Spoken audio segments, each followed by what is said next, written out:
Les douleurs en bas du dos, causes et conséquences. Épisode 2. Aujourd'hui, on va voir comment sont faites les vertèbres et on va commencer à parler du fonctionnement de la colonne. Je vous mets juste un petit rappel de ce qu'on a fait la dernière fois et c'est parti. Les briques de base de votre colonne vertébrale, ce sont les vertèbres qu'on voit ici.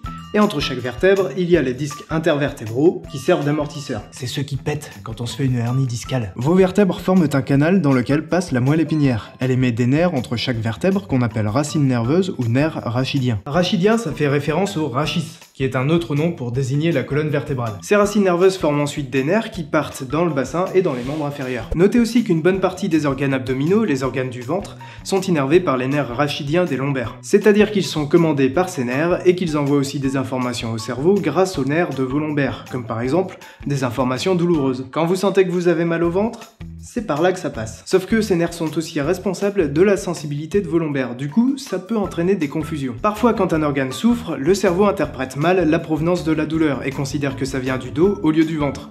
Et du coup vous avez mal au dos au lieu d'avoir mal au ventre. C'est ce qu'on appelle une douleur référée. Le fonctionnement des nerfs et du cerveau font que parfois on a mal ailleurs que là où il y a vraiment un problème. En plus de ça, vos viscères s'attachent indirectement sur vos lombaires et ont donc une influence mécanique dessus, ce qui peut aussi provoquer des problèmes. On détaillera tout ça dans d'autres vidéos. Donc là il y a deux choses à retenir. La première, c'est que si vous avez mal au dos, il faut aller voir votre médecin en premier pour vérifier que vous n'avez pas une maladie de la colonne, du ventre ou autre. Dans la majorité des cas, il vous dira que vous n'avez pas de maladie particulière et il vous donnera des antidouleurs ou des myorelaxants. Et la plupart du temps, c'est pas très efficace ou alors pas très longtemps, parce qu'on traite les symptômes mais pas la cause du problème. À ce moment-là, vous pouvez aller voir un ostéopathe qui aura une approche différente du problème. La deuxième chose à retenir, c'est que quand vous avez mal au dos, ça peut venir du ventre, et c'est même très fréquent. D'ailleurs, avec cette série, vous allez voir que la plupart du temps, quand vous avez mal aux lombaires, ça vient de partout, sauf des lombaires. Pour finir, les vertèbres sont maintenues entre elles grâce à des ligaments, et elles sont actionnées par différents muscles qui servent à faire bouger la colonne vertébrale. Et surtout, à la maintenir en équilibre. Parce que oui, votre colonne vertébrale ne tient pas droite toute seule et ne supporte pas votre poids par la magie du Saint-Esprit. Ça veut dire que tout ce qui va perturber votre équilibre va obliger les muscles de votre colonne à travailler plus que ce qu'ils devraient, et donc ils vont fatiguer et devenir douloureux. Et en plus, ça augmente les contraintes sur la colonne, donc ça provoque une usure précoce. Des exemples de trucs qui peuvent perturber l'équilibre. Les chaussures à talons par exemple, ou n'importe quel type de chaussure qui n'est pas adapté à un usage quotidien. Ou un sac trop lourd, à tout hasard. Ah, tu prends une petite meuf, tu lui fais le combo talon tote bag. À 30 ans, elle est pétée en deux. Oh putain, c'est pas mal. Bonjour les accouchements dans la douleur. Mais ça, c'est de la posturologie. Aujourd'hui, ce qui nous intéresse, c'est l'anatomie des vertèbres. Comment elles sont faites. Voici une vertèbre lombaire. Là, c'est l'avant. Là, c'est l'arrière. Une vertèbre est composée de 3 grandes parties. Le gros bloc que vous voyez ici, c'est le corps vertébral. C'est la partie la plus solide. Le trou que vous voyez ici, normalement, il n'existe pas. C'est juste que j'ai payé ces maquettes-là 60 €. Si j'en voulais une où il n'y avait pas de trou, le prix suivant était à 500 €. Voilà, ça passe de 60 à 500. Les mecs ne savent pas ce que c'est que le milieu de gamme. Bref, le trou que vous voyez là, c'est le foramen vertébral. Ouais, en médecine, pour dire trou, on dit foramen. C'est con le vocabulaire médical, et des fois c'est limite fait exprès pour embrouiller les gens. Comme ça, ceux qui savent se sentent plus intelligents. Bref, c'est dans le foramen vertébral que passe la fameuse moelle épinière. Et la troisième partie de la vertèbre, c'est l'arc postérieur. Tout ça là, toute cette partie qui regroupe plein d'éléments. On a les pédicules, les processus articulaires postérieurs, les lames, les processus transverses et les processus épineux. Je sais, ça fait beaucoup de mots d'un coup, mais les seuls qui vont vraiment nous intéresser dans cette série, ce sont les processus articulaires postérieurs. Ces deux proéminences là, qui permettent aux vertèbres de s'articuler entre elles. Les processus transverses et le processus épineux permettent tout simplement aux muscles et aux ligaments d'avoir assez de place pour s'attacher sur les vertèbres. Et la pointe du processus épineux que vous voyez ici, c'est ce qui forme les petites boules qu'on sent quand on passe les mains le long du dos. Les vertèbres s'articulent donc entre elles par les disques intervertébraux, qui sont épais et solides, et aussi par les processus articulaires postérieurs. Oui. Qui eux sont plutôt fragiles. Pour abréger, on les appelle les PAP. Les PAP, c'est sans doute la première fois que vous en entendez parler, et pourtant ils sont extrêmement importants, et c'est la partie des vertèbres qui cause les pathologies les plus diverses. Grâce aux PAP, chaque vertèbre repose sur la vertèbre inférieure par 3 points d'appui, comme un tabouret, ce qui augmente considérablement la stabilité de la colonne vertébrale. Et ça tombe bien, parce qu'on veut justement que la colonne soit stable pour qu'elle puisse durer dans le temps. On pourrait même dire que vous n'avez pas une colonne vertébrale, mais 3 colonnes vertébrales. Celle de devant, qui est formée par l'empilement des disques et des corps vertébraux, et les deux de derrière qui sont formés par l'empilement des PAP. Pourquoi c'est important? Parce que tout ce qui va amener votre colonne vertébrale en flexion, c'est-à-dire tout ce qui va la faire plier vers l'avant, va augmenter les pressions sur les disques intervertébraux et les corps des vertèbres. Et tout ce qui va amener votre colonne en extension, c'est-à-dire la faire plier vers l'arrière, va augmenter la pression sur les PAP. Et si vous vous souvenez de la première vidéo, qui dit plus de pression dit usure précoce et plus de risque de déclencher une pathologie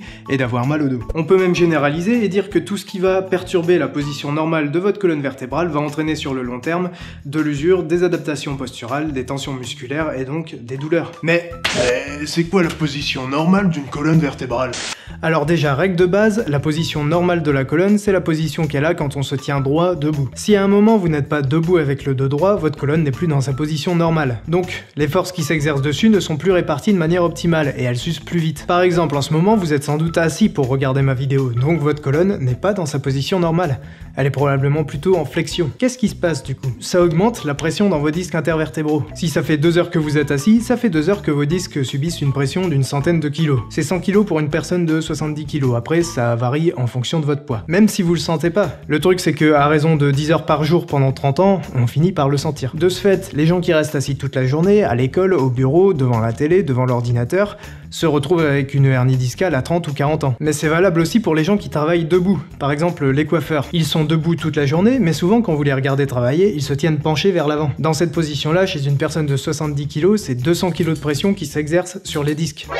Donc pour eux, même tarif, ça vient appuyer sur leur disque et ça provoque des lombalgies. C'est valable aussi pour les gens qui font du jardinage, du ménage, pour les mécaniciens, les électriciens, les plombiers, les ouvriers, les ébénistes, les laborantins, les cuisiniers, etc., etc. Bref, tous les gens qui travaillent debout mais qui prennent souvent une position anormale avec leur dos. C'est notre 6e cause de lombalgie, les mauvaises positions tenues trop longtemps ou trop souvent. Alors à partir d'aujourd'hui et pour toute la semaine qui vient, je vous encourage à faire un petit exercice. Faites attention aux positions que vous prenez avec votre dos. Au travail ou chez vous, demandez-vous régulièrement, est-ce que ma colonne est droite? Là tout de suite, est-ce que ma colonne est droite? Et si la réponse est non, essayez de revenir dans une position où vous vous tenez plus droit. Et réfléchissez à comment vous pouvez faire pour garder le dos droit dans cette situation. Vous pouvez réfléchir à investir dans du matériel ergonomique. Par exemple, si vous êtes coiffeur, vous pouvez prendre des sièges réglables pour vos clients pour les monter plutôt que de vous baisser. Si vous travaillez sur un établi ou sur un plan de travail, assurez-vous qu'il est à la bonne hauteur pour vous et que vous n'avez pas besoin de plier le dos pour pouvoir travailler. Si vous travaillez à un bureau, vous pouvez vous renseigner sur les bureaux réglables en hauteur ou les plateformes assis debout qui permettent de travailler à la fois assis et debout. Je vous donnerai des notions d'ergonomie plus tard, donc n'investissez pas tout de suite dans du matériel parce que ça peut coûter assez cher, mais commencez déjà à y réfléchir. C'est notre 7e cause de lombalgie, les défauts d'ergonomie, que ce soit au travail ou à la maison. D'une manière générale, apprenez à vous redresser. C'est un exercice de base pour apprendre à votre corps quelle est sa position normale et pour être mieux conscient de ce qui se passe dans votre dos quand vous bougez. Parce qu'en réalité, il vous envoie plein de signaux pour vous dire « Ah, là je suis bien » ou «